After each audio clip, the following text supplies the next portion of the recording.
Come on. These relationships that you think are so awesome, and you know why? And I'll fill you in a little. I'll fill you in, especially the teenagers in the audience and the young people in the audience who kind of just recently kind of shot an email and somebody emailed them back, and a little Facebook thing happened, and, you know, a little wink and a little there in the playground, even though it's a separate school. But in recess, you saw each other and like a little bit of that happened. Let me just fill you in a little. You know, all of this is a product of low self-esteem. You think you're ugly. So if a guy thinks you're cute, you're like, oh, really? I'm beautiful? You know, you have low self-esteem. You think nobody's gonna like you, nobody's gonna want to marry you, and all of that stuff. And on the other hand, the guy, like, you know, we don't have good friendships and good relationships, and we're looking for something. And most of the guys, I don't have to tell you what's going on in your head. You and I have ijma' on this issue. The things that go on in our head. There's no reason for me to explain all of that to you, you know. But, you know, just because you have raging hormones and you're like daydreaming about girls and things like that, it doesn't mean that you're in love. It just means that you haven't controlled your temptations yet. And you're ruining somebody's life. You're ruining an entire family. You realize what you're doing? And you call it love? You tell me if she was like 50 pounds fatter, you still be in love?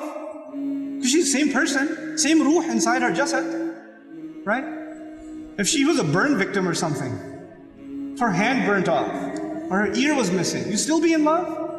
Or you'd find somebody else to love all of a sudden? And if you can't answer that question honestly, then come on, you're not in love, you're just hormonal. That's all you are, you know? This is what we've done to relationships that are supposed to be beautiful. Marriage is supposed to be a beautiful relationship. It's supposed to be a lifelong relationship. But because you're watching all of these models on TV and stupid, like, you know, women that are just throwing themselves at men and all this stuff, and you've developed this delusional concept of what it means to have love in your life.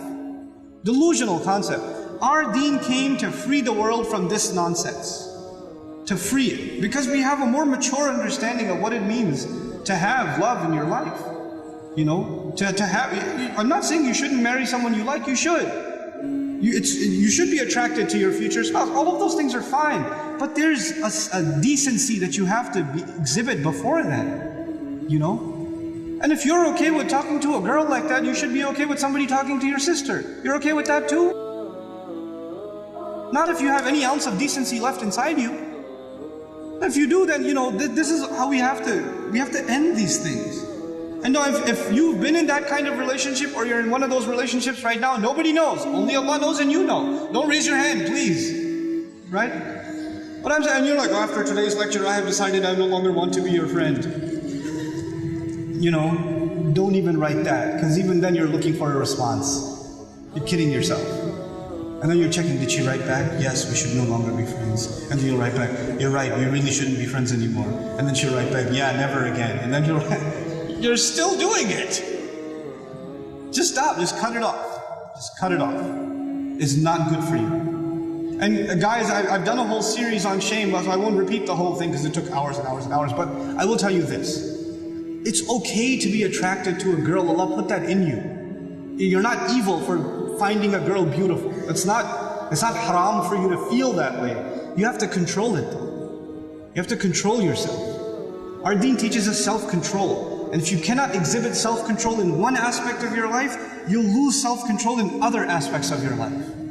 Same thing for you. Same thing for you. Control yourself. Control your giggle. Control your overly friendly demeanor in certain situations. Don't be oblivious to, don't say we're just friends, or he's like a brother to me. If he ain't your brother, he ain't your brother. That's it.